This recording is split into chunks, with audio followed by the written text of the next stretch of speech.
morning, students. Welcome to today's Analyst. This is 19th of October 2023, and we are here to discuss important articles from The Hindu and The Indian Express. Now, the handout for the session is there in the description box, so you can download it and streamline your current affairs preparation. So, let's see the table of contents. So, the first topic is related to inflation, in particularly your food and fuel related inflation. Second topic is related to your minimum support price, that is MSP. Third topic is related to green revolution. Fourth topic is related to PMLA 2002, that is Prevention of Money Laundering Act 2002. And the last topic is your Dearness Allowance. So let's discuss all the topics in detail. So let's start with the first topic. The first topic is related to inflation, that is based on food and fuel. Now, why this is in news is that in the month of September, inflation faced by the consumers in our country have been eased up by 5%. That means some relief to the consumers, which is why it is important for us to understand the concept of inflation. Now, why it is important for our syllabus? For our General Studies Paper 3, Indian Economy section, inflation is very, very important. Now, let us see what is inflation. Now, the first question is, what is inflation? Now, many students confuse inflation with rise in prices. Of course, inflation is all about rise in prices. But rise in prices when? Let's say every day the price changes, very volatile change in price. Someday, let's say, price of petrol is very high. Someday, price of petrol is very low. Will you call it inflation? That is just a general price increase. Inflation, if we have to understand the concept of inflation, we will use a word which you call as sustained.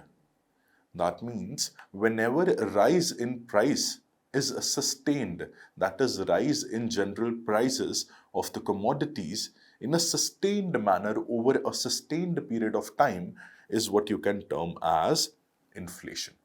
So inflation is what?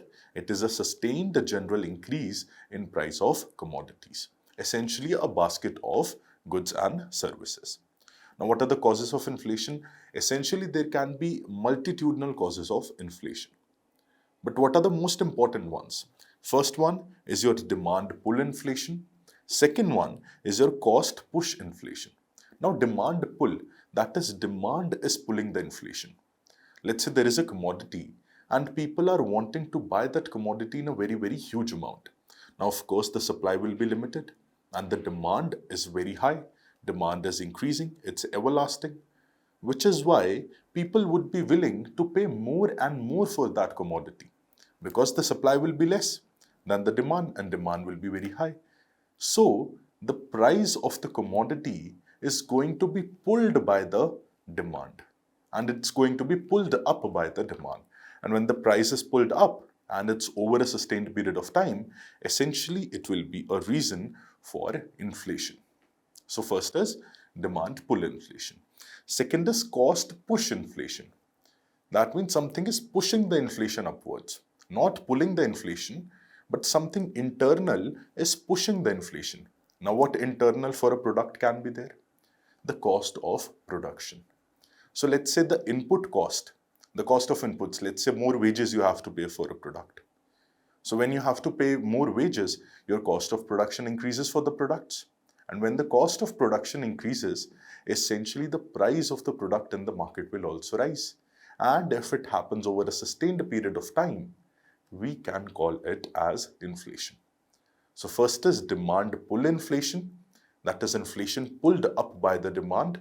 Then cost push inflation, that is inflation pushed by the cost of production, right? So any which ways, in both the ways, the price of the commodities, the price of goods and services are bound to increase. And that is what is leading to inflation. Now, this is very important. What will be the effect of inflation on aggregate demand? Now, there can be a variety of aspects. There can be a variety of effects as well. Let us understand just one with one very simple example. Now, let's say there is a commodity and the price of the commodity increases, right? And you are consuming that commodity daily. Let's say milk. You are spending, let's say, 100 rupees every day on milk. Now, right now, the price of 1 liter milk is 50 rupees. Let's say the price increases to 100 rupees. So earlier, if you were consuming 2 liters of milk, now you are consuming 1 because 100 rupees you are spending every day. So essentially, when the price increases, what is happening is your purchasing power for that commodity goes down. Because earlier, with that 100 rupee note, you were able to purchase 2 liters of milk. But right now, when the price doubled, you are just able to purchase 1 liter of milk because now the price of 1 liter of milk is 100 rupees. So your purchasing power, that is your power to purchase that commodity, it goes down. And when purchasing power goes down, would you be willing to demand that commodity again and again? Essentially, no. You will be reducing your demand for that commodity because now that commodity is expensive for you and your purchasing power has also lowered down. And when the demand for the commodity goes down, what will be the impact on the aggregate demand? The aggregate demand will also, in short term, it will go down. Now, with this, I do not mean that inflation is harmful for the economy. Little inflation, 2%, 3%, 4%, it is required by the economy to grow. But if inflation is very high, if hyperinflation is there, right? 10%, 15%, 20% inflation is there. That is a very, very wrong sign for the economy because eventually that will lead to reducing the aggregate demand in that particular economy. And the recent example is Pakistan's economy, where inflation has skyrocketed, which is why their aggregate demand has fallen. So this is essentially your effect of inflation on aggregate demand. Now, two kinds of inflation we see. One is your headline inflation, one is core inflation. Very, very simple differentiation is there. Headline inflation, just the raw inflation which you calculate from the CPI data, that is consumer price index data. From that, you calculate a raw level of inflation in the economy. That based on the basket of goods and services, what is the inflation, right? So raw inflation calculated using the CPI data is your headline inflation. But when you subtract the prices of food and energy from the headline inflation and then you calculate the inflation, that you call as core inflation. That is for the core commodities. And why we are excluding food and energy, that is food and fuel, why are we excluding it? Because their prices are very, very volatile. Their prices changes a lot. As you saw with the tomatoes, as you saw with the onions, their prices changed a few months back, few weeks back essentially. The price of tomatoes were 300 rupees per kg. And now you see it's 30-40 rupees per kg. So that means how much percentage of inflation?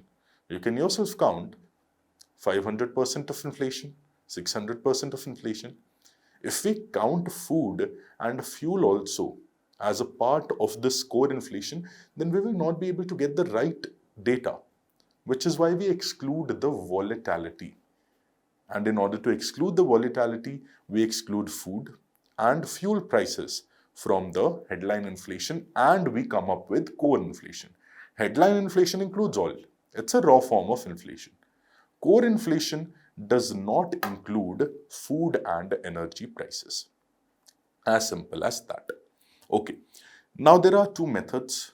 First is your wholesale price index. Second is your consumer price index. Now what is wholesale price index? As you see, the term wholesale means when something is being sold for bulk. That means when a manufacturer sells the products to the wholesaler, wholesaler in turn sells the product to the retailers, right? So wholesaler is basically selling the products at bulk to the retailers. So when we calculate inflation from the perspective of the wholesaler and from the perspective of wholesale products, that kind of inflation which we calculate is what we call as wholesale price index, right? And it's calculated by your Office of Economic Advisor, Ministry of Commerce and Industry. Now, one essential thing, can service be there in bulk? I'm teaching you, can there be a wholesale teaching by me? No. Which is why only goods are part of your wholesale price index. And what is the base year? Earlier it was 2004 and 5. Now it has been revised and it is 2011 and 12. Now in 2017 only this was revised and the new base year is 2011 and 12 for your wholesale price index. Now second is consumer price index. Now consumer price index is calculated by your National Statistical Office, NSO. Now NSO basically does what? It calculates CPI, that is inflation, based on the levels of consumer. So from the perspective of consumer, if I have to calculate inflation, that means we have to take a basket of goods and services which will include the daily usage products for the consumers, which consumers want, which consumers consume on a daily basis. And when we take a basket of those goods and we measure the rise in price of that particular basket, we are essentially calculating your consumer price index. So what kind of things it include? I told you what we use in daily basis, which for example, food and beverages, food and light, then fuel and light, then housing and clothing, then bedding and footwear. So both goods and services are part of your consumer price index. Now what is the base year for CPI? It is your 2012, that is 2012. Now this is essentially about your inflation. Now let's say inflation in an economy is rising very sharply, right? So what will the government do? Of course, government is there to ensure the welfare of the public. There is a central bank as well, that is Reserve Bank of India in India's case. So they also have a role to play to control the levels of inflation, because ultimately inflation will impact the consumers only, will impact the population only. So how do they control inflation? They go with the concept of inflation targeting. So what essentially happens is, what essentially basically happened, that central government in consultation with the central bank, that is RBI, they formulated a monetary policy committee. So they met in 2016, formulated a monetary policy committee. This monetary policy committee includes your RBI governor, deputy governor, some people nominated by the central government, right?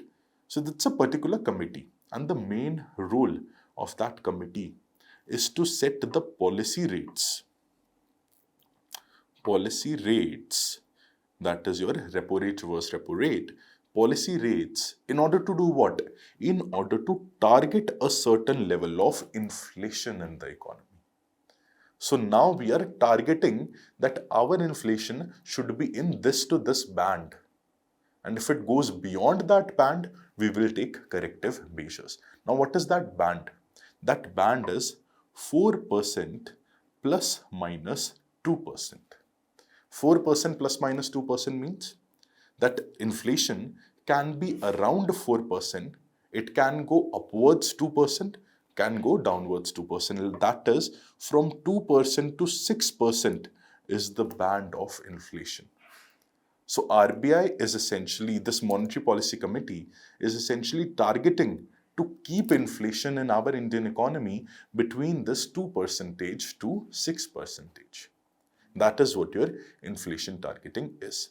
And RBI has been pretty successful in ensuring that inflation remains in this particular band. Now there is a bar graph also for you, which tells you that over the last many years, what has been the level of inflation in the economy.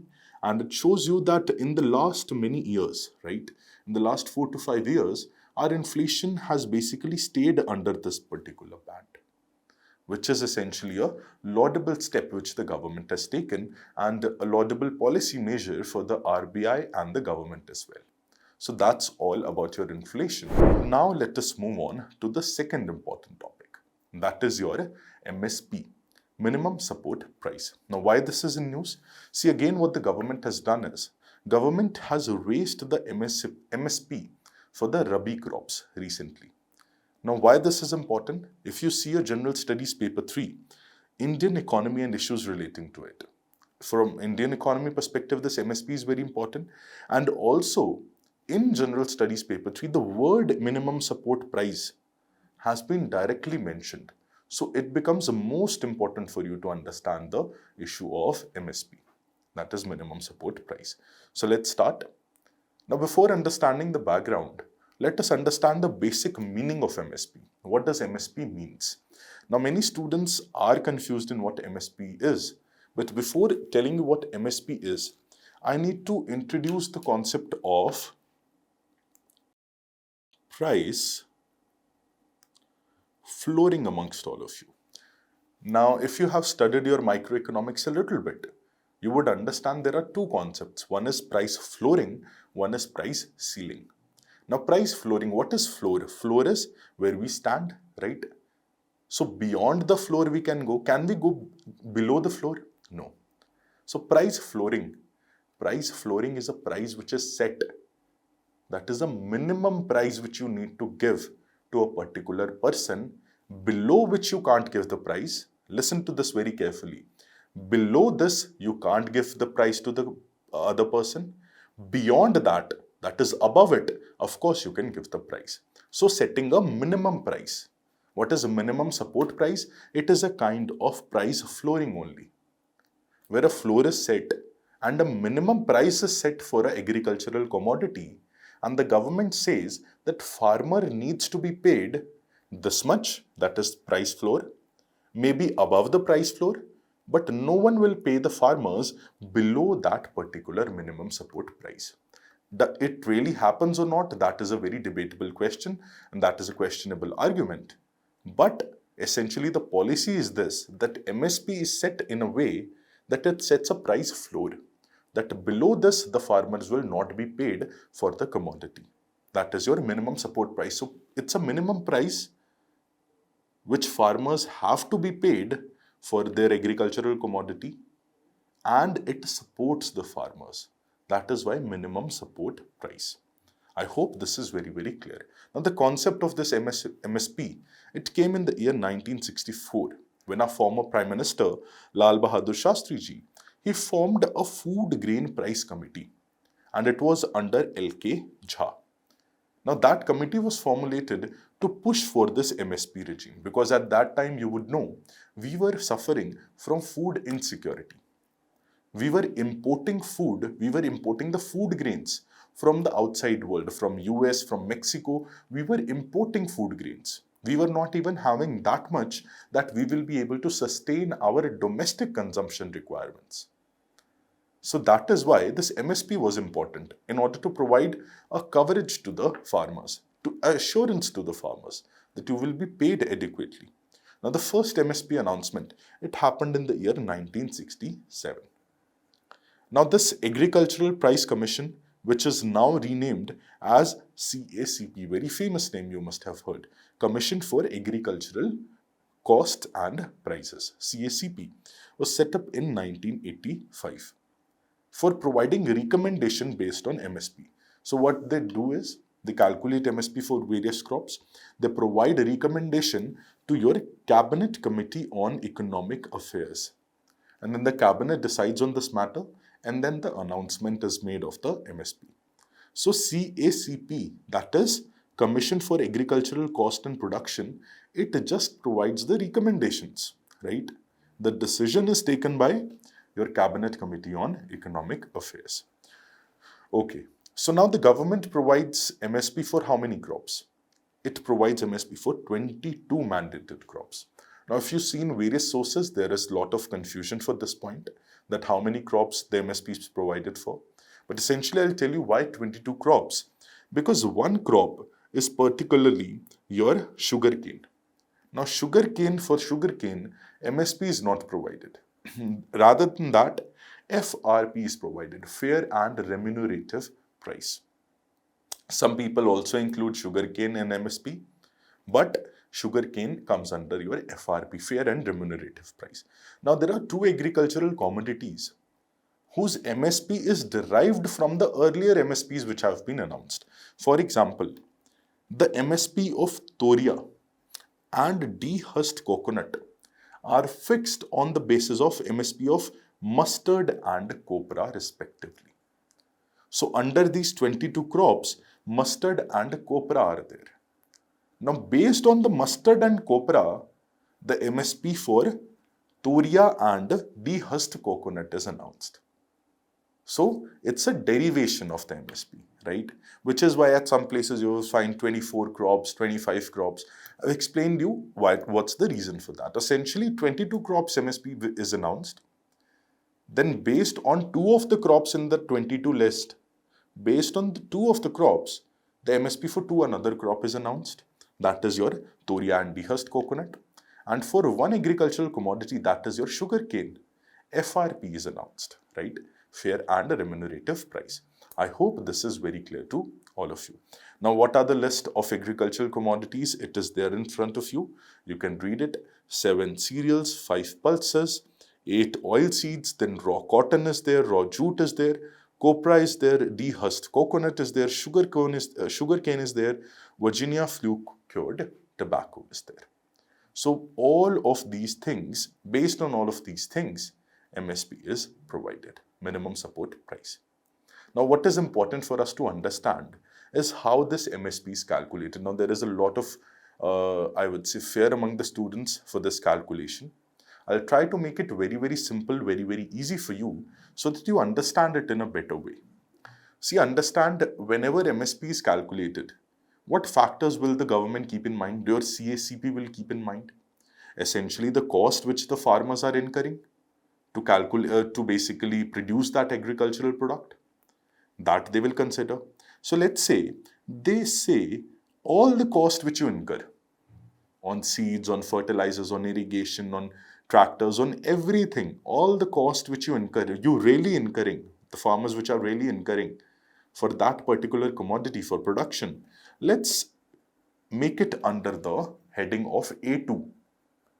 So all the costs come under A2, right? Now what happens is, according to various set of experts, they say that farmers not alone work in their fields. Their family also works in their fields.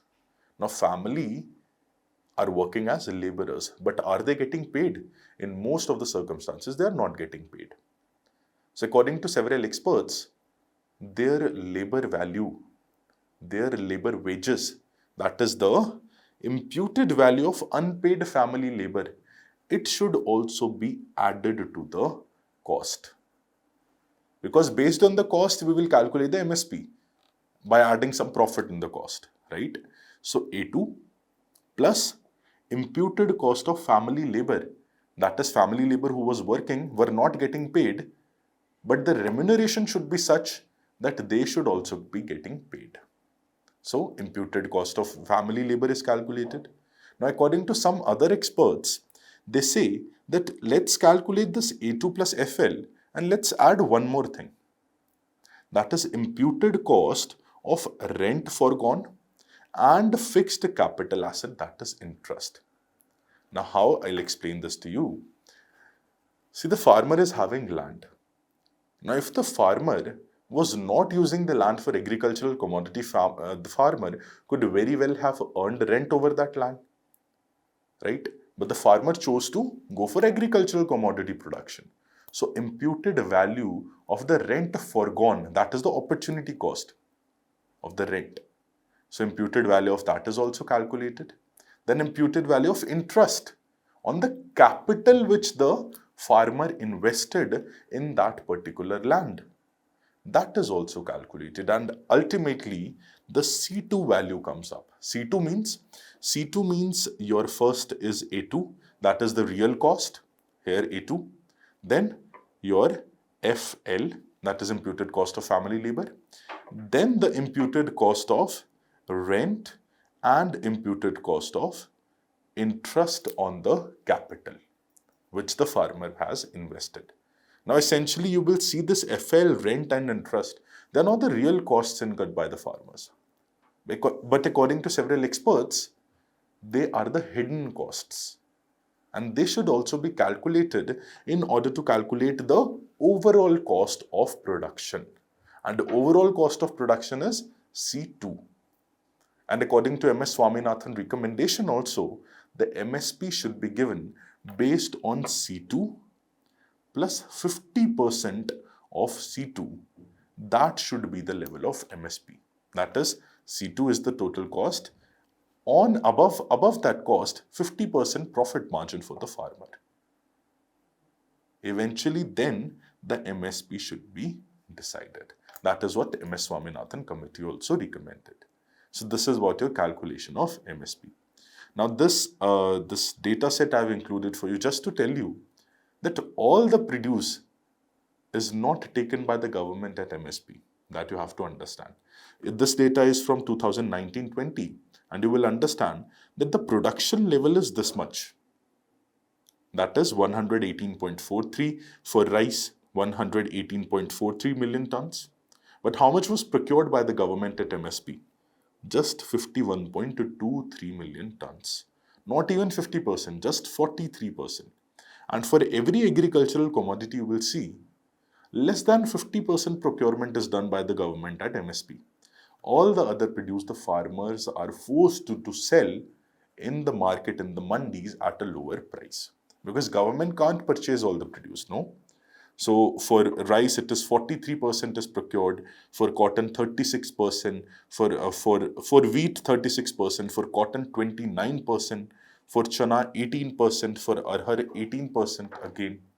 So this basically tells us not all the production which happens in the economy is procured by the government. So essentially that is your MSP. Now moving on to the third topic, that is your green revolution. Now, green revolution has already been covered in the analyst earlier as well. We will just be focusing on the positives and negatives of green revolution. The basic details, I guess you all must be knowing, but we will be focusing on positives and negatives. Now, why this is important, again, an editorial has appeared in the newspaper in relation to reminiscing basically the green revolution era and the architect of green revolution in our country. So why it's important for our syllabus? Again, General Studies Paper 3. For Indian economy and agriculture portion, this green revolution becomes very, very important. So let us understand first that the initiation of green revolution in the world was done by Norman Borlaug in the year 1960s. In 1960s in Mexico, essentially the region of Mexico, this initiation of green revolution was there, and he is also rightfully known as father of green revolution in the world. And he also won a Nobel Peace Prize in 1970 for developing this HYV variety of wheat, right? So Norman Borlaug is the father of green revolution in the world. But in India, this green revolution movement, it was led by none other than MS Swaminathan, a very, very famous name in the agriculture and economy field. Now, what MS Swaminathan did, he initiated green revolution in India.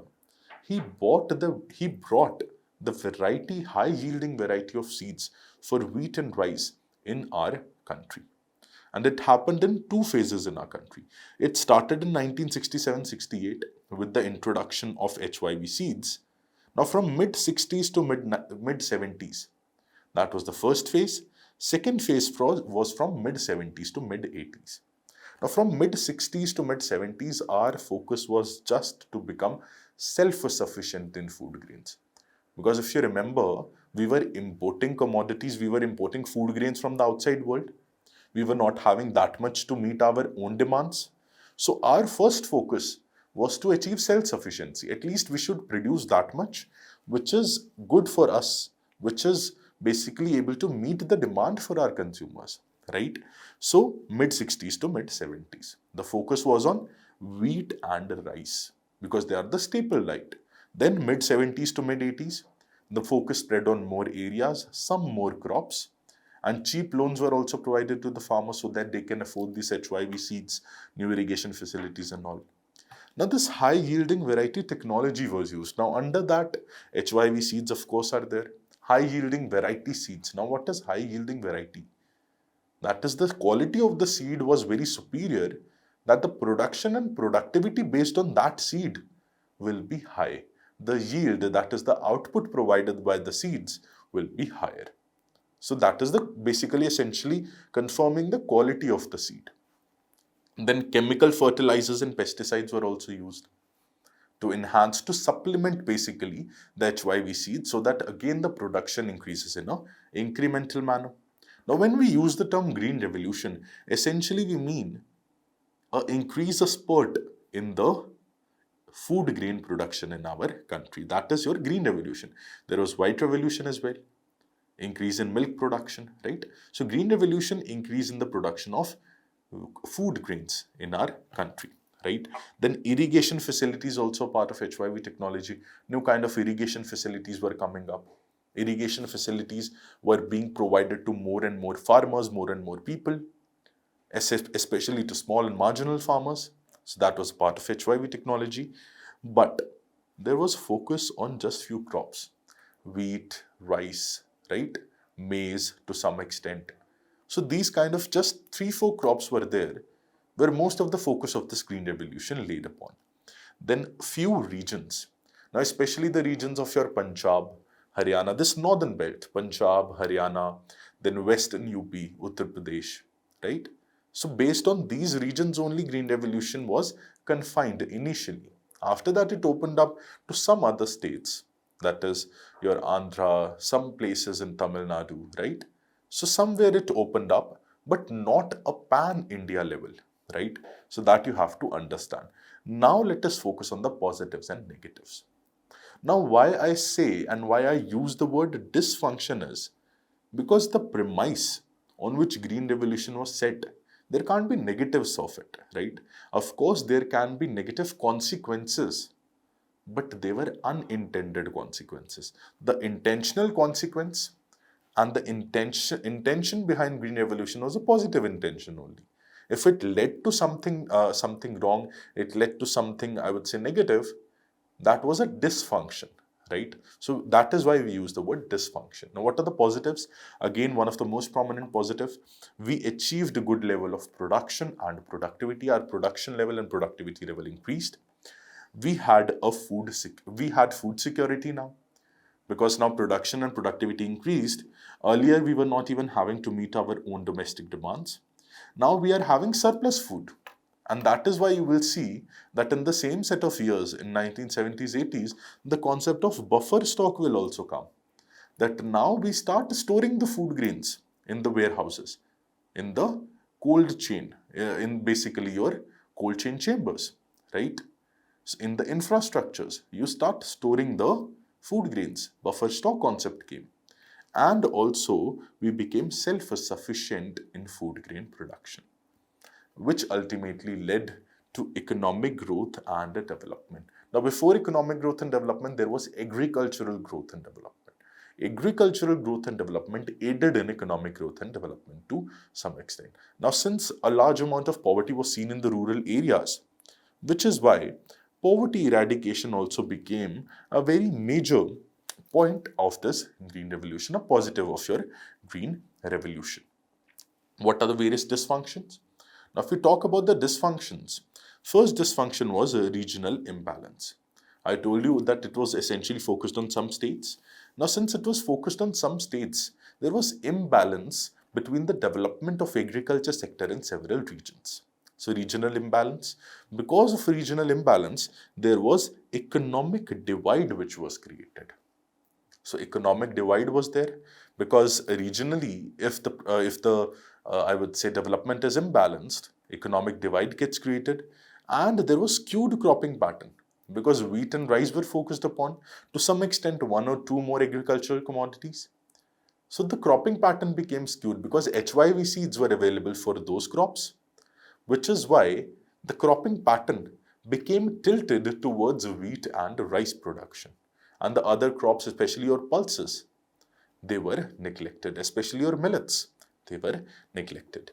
Then fertilizer overusage and over-reliance, again a very major issue which led to depletion of the soil quality because fertilizers were promoted. Now farmers started believing that the more fertilizer we put, the more output we get, the more production will be there, which is again a very, very wrong thing because fertilizer to some extent will be helpful.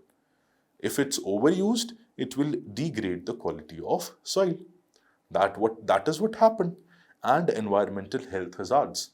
Now, because of over irrigation, because of over usage of fertilizer, there was a risk and there was essentially the environmental hazards which got created, essentially your bioaccumulation, biomagnification, eutrophication. All those things were the immediate, I would say, immediate resultant of your green revolution. But essentially, there were a lot of positives as well. We achieved food security, and now, after many decades, we became exporter of food grains to the world. From importing the food grains, now we became the exporter because of this green revolution. And if we give credit to MS Swaminathan for this, it would not be wrong because he was the architect of green revolution in our country. Now moving on to the fourth topic, that is Prevention of Money Laundering Act 2002. A very simple topic. Why it is important? Because Supreme Court, Honorable Supreme Court, has recently remarked that some aspect of your PMLA 2022 verdict which was given, that is the July 2022 verdict was given by the Supreme Court, some aspects of it can be referred to the Constitution bench if required, so that they can review the verdict. Now, why it's important for your General Studies Paper 2 Polity, General Studies Paper 3 Internal Security, under that the word money laundering have been specifically mentioned. So it becomes important for our examination. Now, in order to understand this PMLA 2002, we need to understand what is money laundering. What is money laundering? See, money laundering, first of all, you have to understand it's an illegal process. Now, before understanding money laundering, let's understand laundering. What happens when you are going for laundry? The dirty clothes which we are having, they are washed up and the dirty clothes become clean, right? So from dirty clothes, we get clean clothes, laundering. Now, money laundering. When dirty money gets cleaned up, that is dirty money which is used for illegal purposes, which is generated from illegal purposes. For example, any crime, any violence, drug trafficking, arms trafficking, human trafficking. When any illegal activity, the money generated from it gets converted into good money, that is legal money, that is fair money, which is usable in the banking system. That term we use as money laundering, where money is laundered, right?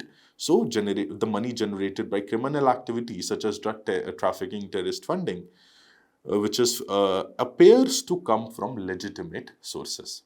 So it now appears to come from legitimate source. So that is bad money gets converted into good money.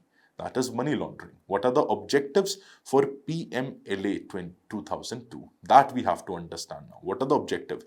First objective is to prevent this money laundering from happening and to combat or prevent channeling of money into illegal activities and economic crimes. Because that money which is laundered, it can be channelized and used for other illegal activities. To prevent that, this PMLA 2002 was launched. To confiscate the property which is derived from or involves the usage of money laundering, to confiscate the properties, to provide for matters connected and incidental to the acts of money laundering. So the matters incidental of and the matters concerned with the money laundering, to ensure that the PMLA 2002 was launched. Now this ED, Enforcement Directorate, which is under Department of Revenue, Ministry of Finance, it is responsible for investigating the offences of money laundering under PMLA. Now there is one more unit, that is FIU, India, that is Financial Intelligence Unit. Again, it is under Department of Revenue. Now it is the Central National Agency, which is responsible for receiving, processing, analyzing and disseminating information related to suspect financial transaction. So any financial transaction which is basically a suspect that in this transaction money laundering might be involved. So the role of FIU, Financial Intelligence Unit in India, the role of FIU is to track those suspect financial transactions and report it to the government, report it to the adequate authorities. Now, what are the actions which can be taken under this PMLA by the ED? First is seizure or freezing the property and records and attachment of property obtained with the proceeds of crime, right? So attaching the property, right? Seizure or freezing the property. That is what can be done if a person is considered, or if an asset is considered made of a laundered money or of criminal activities. Then any person who commits this money laundering can be punished with a rigorous imprisonment for a minimum term of 3 years and it can also extend up to 7 years. So that can be done. Or second thing, a fine without any limit, that can also be imposed on a person who's found guilty of it. So this is your PMLA 2002. Now let us move to the last topic, a very small topic, dearness allowance. Now we'll be understanding just the meaning of it, what this dearness allowance is, and then we'll be concluding the session. Now recently Union Cabinet has hiked the dearness allowance for the central government staff. So let's understand what is this DA. Now again, for your Indian economy, this DA dearness allowance is important. Now, DNS allowance is basically cost of living adjustment. Cost of living adjustment, we'll understand this in a while, that the government pays to the public sector employees and pensioners. Now, cost of living adjustment means what? Let's say government is paying you salary, 50,000 rupees per month, right? Now, if in 6 months, inflation is there, we studied in inflation, a sustained increase in price of commodities. So whenever, let's say in 6 months, there is a sustained increase in price of commodities and the government keeps on paying you 50,000 rupees, will it help? Will it reduce your purchasing power or not? Yes, of course. So in order to combat that, government provides an additional allowance to its employees, to governmental employees, not to all the employees. To the governmental employees, government provides an allowance. That is dearness, that is dearness allowance. Now what dearness allowance means, that your little bit allowance, 5%, 4% on your salary, that allowance will be there to curb the effect of inflation. So from CPI, inflation is calculated, that's a 4% inflation in the last 6 months. So your dearness allowance will be increased so that now your purchasing power does not reduce. So in order to provide a cushion to the governmental employees, this dearness allowance is important. And it is calculated as a percentage of the basic salary. So there is a basic salary and above it as a percentage, 2%, 3%, 4% is your dearness allowance to combat the level of inflation, to combat the effect of inflation on you, so that you do not get harmed because of inflation, or purchasing power do not get reduced. Now it is not fixed, of course, because is inflation fixed everywhere? In rural areas, inflation will be different. In urban areas, inflation will be different. So this dearness allowance component is also not fixed. It is variable and it varies from employee to employee based on their urban, semi-urban, rural sector presence. If they are in rural, maybe inflation is very low there. In semi-urban, inflation will be a little bit higher. In urban, inflation can be very, very high. So dearness allowance is also variable and it is fully taxable. So it's a part of your salary component only. Basic salary plus DA, right? Which makes your cumulative salary. Other type of allowances are also there. House rent allowance and all those other kind of allowances. But dearness allowance is the most important one, right? So yes, of course, it is fully taxable. It is not exempt from the income taxes. Now the two types, very, very simple. One is variable dearness allowance. Second is industrial dearness allowance. The only difference is that this VDA, variable dearness allowance, is provided to the central government employees. That is the employees of central government directly. Those who are working in the ministries of the central government, they are the central government employees. This industrial dearness allowance, IDA, it is provided to the public sector employees. That is the PSUs which you see. Now, PSUs are the companies of the government, right?